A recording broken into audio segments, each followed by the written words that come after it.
Create business growth plan for manufacturers. So manufacturers को अगर business growth plan को बनाना पड़ेगा तो उन्हें यह समझ में आना चाहिए कि बिजनेस ग्रोथ करने के लिए उनके पास 5 लीवर्स मौजूद होते हैं मैन्युफैक्चरिंग। एक बार इन 5 लीवर्स के बारे में आपको बता देता हूं और उसके बाद मैंने आपको इस वाली चीज में पूरी टेम्पलेट दी है जिससे आप अपना पूरा बिजनेस ग्रोथ प्लान बना पाएंगे। और यहाँ पे मैंने आपको एक सैंपल भी दिया है जिसके थ्रू आप देख पाएंगे कि इस चीज को भरा कैसे जाना है। तो स्टेप 1 पे चलते हैं। तो इस वाली चीज को समझते हैं कि अगर आपको बिजनेस ग्रोथ का प्लान बनाना है मैन्युफैक्चरर को, तो कौन कौन सी चीजें हैं जो उनके हाथ में है जिस पे उन्हें काम करना पड़ेगा। सो सबसे पहला लीवर जिससे उनके बिजनेस में ग्रोथ आती है उस वाले लीवर को कहते हैं लीड्स का लीवर। यानी कि अगर आपको अपने बिजनेस को ग्रो करना है तो आपको प्लान बनाना पड़ेगा कि आप अपने बिजनेस में लीड्स कैसे बनाएं। इसके लिए आपके पास 5-6 तरीके होते हैं। उसमें जो पहला तरीका होता है वो तरीका होता है कि आप किस तरीके से पेड मार्केटिंग को बढ़ाओ। इसका मतलब आपको एक्सपेंस बढ़ाना पड़ेगा पेड से जिसकी आपकी ज्यादा लीड आए। नंबर 2, आप क्या करोगे जिससे आपके कस्टमर रेफरल्स बढ़ जाए, शायद आपको उसके लिए डेडिकेटेड प्रोसेस क्रिएट करना पड़ेगा। तीसरी तरकीब है लीड्स बढ़ाने की, आपके कोल्ड कॉलिंग और कोल्ड ईमेल्स के प्रोसेस को सॉर्ट आउट करना और उस पर फोकस करना। चौथी चीज है आप कंटेंट जनरेट करो जिससे आपके पास लीड्स आए। नेक्स्ट है लीड्स जनरेट करवाना किसी इन्फ्लुएंसर से, एफिलिएट से या किसी थर्ड पार्टी से। और लास्ट तरकीब है कि आप नए लोकेशन पे पहुंचो। यही 6 तरकीब है जिसके अराउंड आपको अपना प्लान बनाना पड़ेगा कि बिजनेस को ग्रो करने की। जो सेकंड तरकीब है, जो सेकंड लीवर है जिस पे आपको मूव करना है वो है सेल्स कन्वर्जन। सेल्स कन्वर्जन का मतलब ये है कि आज मान लीजिए आपकी 100 लोगों से बात होती है और 30 लोगों से आपकी सिर्फ सेल हो पाती है, तो इसका मतलब 70 लोग आपसे नहीं खरीद रहे हैं। तो आपको इस चीज पे काम करना है कि इस 30 के नंबर को बढ़ाए कैसे जाए, 40 कैसे करा जाए, 50 कैसे। इसके लिए आपके पास 2 बड़े लीवर्स मौजूद होते हैं बिजनेस में। जो पहला लीवर होता है उसे कहते हैं स्ट्रीमलाइन सेल्स प्रोसेस। मतलब आपका जो सेल्स का प्रोसेस है उसे पूरी तरीके से स्ट्रीमलाइन कर दीजिए। उसमें 2 छोटे छोटे हेडिंग आते हैं। पहला, लीड ट्रैकिंग बेटर कर दो। ये इंश्योर कर लो कि आपके सिस्टम में लीड लीकेज नहीं हो रही। लीड लीकेज इस तरीके से होती है कि मान लीजिए आपके पास सेल्स वाले के पास कोई कस्टमर आया, उसने उससे कॉल करी और उसने बोला कि कल आप मुझे कॉल करो, आपके सेल्स वाले ने उसे कॉल ही नहीं करा, तो लीड लीक। अगर आप सिर्फ उस चीज पर फोकस कर लोगे बेटर लीड ट्रैकिंग पे, तो ही आपके बिजनेस में ग्रोथ आ जाएगी। सेकंड चीज है बेटर फॉलोअप्स, क्योंकि फॉलोअप नहीं करते सेल्स वाले। मेरे एक्सपीरियंस में मैंने जितने मैन्युफैक्चरर्स के साथ काम किया है, फॉलोअप हमेशा छूटा हुआ। जो दूसरी चीज है सेल्स कन्वर्जन बढ़ाने के लिए आप जिस पर फोकस कर सकते हो वो है train sales team. Train sales team को इस चीज पे ट्रेन करना है कि भाई नए कस्टमर कैसे लेके आओ, नए कस्टमरों को ढूंढो कैसे और नए कस्टमरों के साथ बात कैसे। और जो नेक्स्ट चीज है जिसमें वो लोग फंसते हैं, कस्टमरों के सेल्स ऑब्जेक्शंस को कैसे रिजॉल्व। ये आपके पास दूसरा लीवर है बिजनेस को ग्रो करने के लिए। उसके बाद जो आपका थर्ड लीवर आता है वो है रिपीट सेल्स का लीवर। इसका मतलब आपको अपने यहाँ इंप्लीमेंट रिपीट सेल्स सिस्टम करना चाहिए, जिसके लिए आपको क्या करना पड़ेगा, डेटाबेस बनाना पड़ेगा कस्टमरों का। एंश्योर करना पड़ेगा कि अगर आपके बिजनेस में रिपीट है तो एक बार जिस बिजनेस ओनर ने आपको धंधा दे दिया, आपको बिजनेस दे दिया, वो आपके सिस्टम से बाहर नहीं निकलना चाहिए। इसके लिए कुछ स्टेप्स जो आप ले सकते हो वो ये है कि आपने एक डिटेल डेटाबेस बना लिया और ये एंश्योर कर लिया, डेडिकेटेड टीम मेंबर को बैठा दिया इस वाली चीज पे कि यार किसी भी कस्टमर से ऐसा ना हो कि मेरे पास दोबारा ऑर्डर नहीं। ये वाली चीज खूब सारे बिजनेस ओनर से छूटती है। अगर आप इस प्रोसेस को टाइट कर दोगे, आपके 30 से 40% बिजनेस ग्रो हो जाएगा। किसी भी कस्टमर को इनएक्टिव नहीं होने देना, यहाँ पे है वो इंपॉर्टेंट चीज। एक भी कस्टमर जिसका आपके पास से बिजनेस आ गया, उसका वॉल्यूम कम नहीं होना चाहिए, उसकी फ्रीक्वेंसी कम नहीं होनी चाहिए, तुरंत आपको उसको रीच आउट करना है। जो चौथी चीज है जिससे आपके बिजनेस में ग्रोथ आएगी, जिस पे आपको फोकस करना है, वो है एवरेज सेल पर कस्टमर बढ़ाना। मतलब प्रति कस्टमर कैसे आप ज्यादा पैसे ले सकते हो। जैसे आप इस वाली चीज को ऐसे समझ लो, जब आप बाटा के शोरूम पे जाते थे तो पहले बाटा सिर्फ जूते देता, लेकिन अब वो आपसे कहता भाई साहब जूते मुझसे ले रहे हो तो वॉलेट भी मुझसे खरीद लो और बेल्ट भी मुझसे खरीद लो।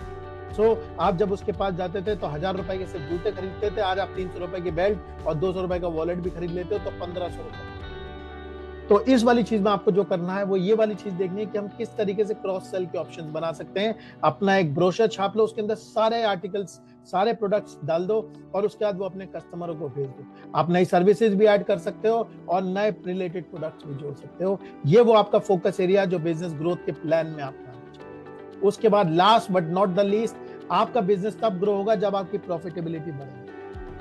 आप टर्नओवर बढ़ाते रहो और प्रॉफिट के बारे में ना सोचो, इसका कोई मतलब नहीं है। तो इसके लिए आपको क्या करना पड़ेगा, कॉस्ट पे काम करना पड़ेगा। ये मैंने आपको कुछ कॉस्ट दे रखे हैं, आपके परचेज की कॉस्ट को कम कर सकते हो। कैसे कर सकते हो, मैंने बहुत सारे बिजनेस ओनर को देखा है, एक बार कोई वेंडर बन गया तो उसके बाद दूसरे वेंडर को ढूंढते ही नहीं है। वो वेंडर पहली बार तो सस्ता सामान देता है, लेकिन अगली बार महंगा देना शुरू कर देता है, क्योंकि उसे पता है कि इनके पास कोई ऑप्शन ही नहीं है। वो ऑप्शन इसलिए नहीं है क्योंकि आपको डर लगता है आपका जो परचेज वाला आदमी वो चोरी ना करे।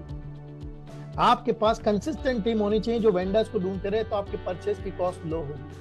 आपकी इन्वेंट्री की कॉस्ट को लो करना, आपकी मेंटेनेंस की कॉस्ट को लो करना, आपकी यूटिलिटी, इलेक्ट्रिसिटी, वाटर, ये सब चीजें जो इस्तेमाल होती हैं उसकी कॉस्ट को ऑप्टिमाइज करना, लो करना, लेबर कॉस्ट और लोन कॉस्ट, ये वो चीजें जिस पे आप फोकस कर सकते हो, डेटा बना सकते हो, ट्रेंड बना सकते हो और उसके अराउंड काम कर सकते हो। तो ये मैंने आपको तरकीब बताई। अब मैं आपको नेक्स्ट शीट पे लेके जा रहा हूँ।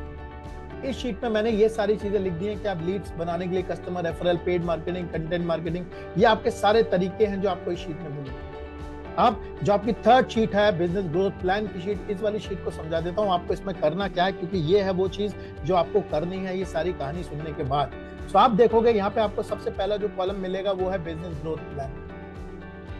तो यहाँ पे आपके 6 तरीके हैं, लीड्स को बढ़ाना, सेल्स कन्वर्जन को बढ़ाना, एवरेज सेल्स को बढ़ाना, रिपीट सेल्स को बढ़ाना, नेट मार्जिन को बढ़ाना, ये मैं आपके साथ डिस्कस कर चुका हूं। जो सेकंड चीज है वो ये है व्हाट विल यू डू। इसका मतलब यहाँ पे एक क्वेश्चन है कि भाई आप अपने यहाँ क्वालिटी लीड्स बढ़ाने के लिए क्या कर सकते हो। यहाँ पे आपको 3 तरीके लिखने हैं। सो आपने देखा होगा यहाँ पे लिखा 1, 2 और 3। उसके बाद आप अपने सेल्स कन्वर्जन कैसे बढ़ा सकते हो, इसके आपको 3 तरीके भरने हैं ये एक्शन प्लान में, 1, 2 और 3। आपको इसका एग्जाम्पल दिखा देता हूँ। अगर आप देखोगे ये मैंने आपको एक सैंपल दिया।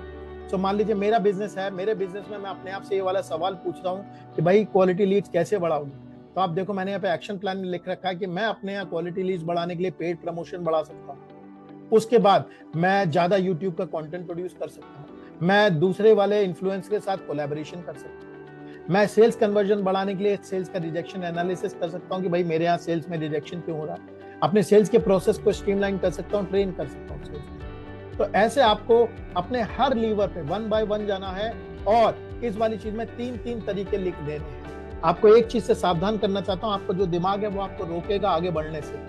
आप ये मत सोचो कैसे करा जाएगा, ये इंपॉर्टेंट नहीं, इंपॉर्टेंट ये है कि क्या करना है। सो 10 मिनट बैठना, अपने पेन पेपर लेकर लिख देना कि यहाँ पे क्या क्या चीजें आपको कर सकते हो। पॉसिबिलिटीज की बात करना कि मैं क्या क्या कर सकता हूँ रिपीट सेल्स बढ़ाने के लिए, नेट मार्जिन बढ़ाने के लिए, लिख दो। करेंगे कैसे वो बात की बात। जब आप ये वाली चीज कर दोगे तो आपका यहाँ पे एक्शन प्लान आ जाएगा। उसके बाद जो नेक्स्ट चीज है जिसे आपको भरना वो है एग्जीक्यूशन डेट। अगर आपके एक्शन प्लान के अगेंस्ट कोई डेट नहीं लिखी हुई है तो कोई पॉइंट नहीं है, ये सारी चीजें हवा में है। तो आपको यहाँ पे एग्जीक्यूशन की डेट डालनी है। जैसे आप देखेंगे मैंने यहाँ पे एग्जीक्यूशन की डेट डाल रखी है कि भाई ये पेड प्रमोशन वाली चीज मैं किस दिन करूंगा, 14 मई को कर दूंगा, ये 10 मई तक कर दूंगा, 15 मई तक कर दूंगा, कोई सी भी डेट भर देना जो आपको सही लगे। उसके बाद आप जो नेक्स्ट कॉलम देखोगे वो है हु विल एग्जीक्यूट। इसका मतलब ये वाला काम करेगा कौन। ध्यान रहे आप सारा काम नहीं कर पाओगे, अगर सारे काम आपके ऊपर हैं तो ये वाली चीज नहीं होगी। तो आप देखोगे जैसे मैंने ये लिखा है कि मैं इंक्रीज पेड प्रमोशन में मैं नीरज से बात करूंगा, ये वाली चीज सुमित करेगा यानी कि मैं करूंगा, कोलैबोरेशन विद इन्फ्लुएंसर सहित करेगा, ये वाला काम अंकुरिता करेगी। सो आपको यहाँ पे भर देना है कि ये वाला काम करेगा कौन। आप यहाँ पे 2 इंपॉर्टेंट क्वेश्चन आते हैं नेक्स्ट टू। जो आदमी को आप ये वाला काम सौंप रहे हो क्या उसके पास उस काम को करने की स्किल्स हैं कि नहीं, क्योंकि अगर उस आदमी के पास उस काम को करने की स्किल्स नहीं है तो आपका काम नहीं होगा।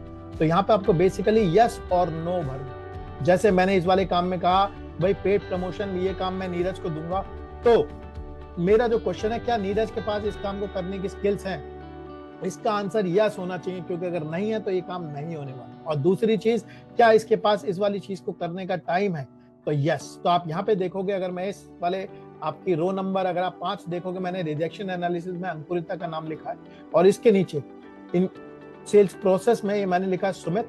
क्या इसके पास राइट स्किल है, यस। और इसके पास क्या टाइम है, नहीं है। अगर इसके पास टाइम नहीं है तो ये भी काम है। सो ये आपका नेक्स्ट कॉलम हो गया जो आपको भरना है। और उसके लास्ट में आप देखोगे ये बहुत इंपॉर्टेंट चीज है जो मैंने यहाँ पे डाली है कि भाई आपने ये जो प्लान बनाया है उसे मॉनिटर कैसे करोगे इसकी प्रोग्रेस। सो आपके पास उसके मेट्रिक होने चाहिए। जैसे मैंने सबसे पहला जो प्लान बनाया था आप देखोगे रो नंबर 2 में इंक्रीज पेड प्रमोशन।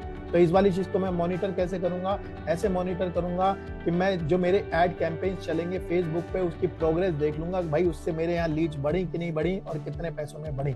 उसके बाद मैंने जो सेकंड तरकीब है जो लगाई है वो ये है प्रोड्यूस मोर यूट्यूब कंटेंट। तो इस वाली चीज को टेस्ट करने के लिए बहुत आसान तरकीब है। मैं यहाँ पे ये वाली चीज टेस्ट कर लूंगा कि आप नंबर ऑफ यूट्यूब वीडियोस पर वीक कितने बन रहे हैं। अगर ये बढ़ रहे हैं इसका मतलब ये वाली चीज काम होगा। सो आप देखोगे मैंने आपके लिए वाली सैंपल क्रिएट कर रखा है। आपको जाना है इस वाली एक्सरसाइज को डाउनलोड करना। आपको इस वाली चीज का डाउनलोड लिंक जो है नीचे लिंक्स में मिल जाएगा, यहाँ पे आप जा सकते हो, इस वाली वर्क फाइल को डाउनलोड कर सकते हो। इसमें मैंने आपके पूरे नोट्स और वो वाली चीज इसी के अंदर है। इस वाले वीडियो को बार बार देखिए।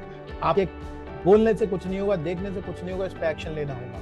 अगर आपको ये वाला वीडियो पसंद आया तो प्लीज इसे लाइक जरूर करिएगा ताकि हम इंस्पायर हों आपके लिए और वीडियोज बनाते हैं। Thank you very much. नमस्कार।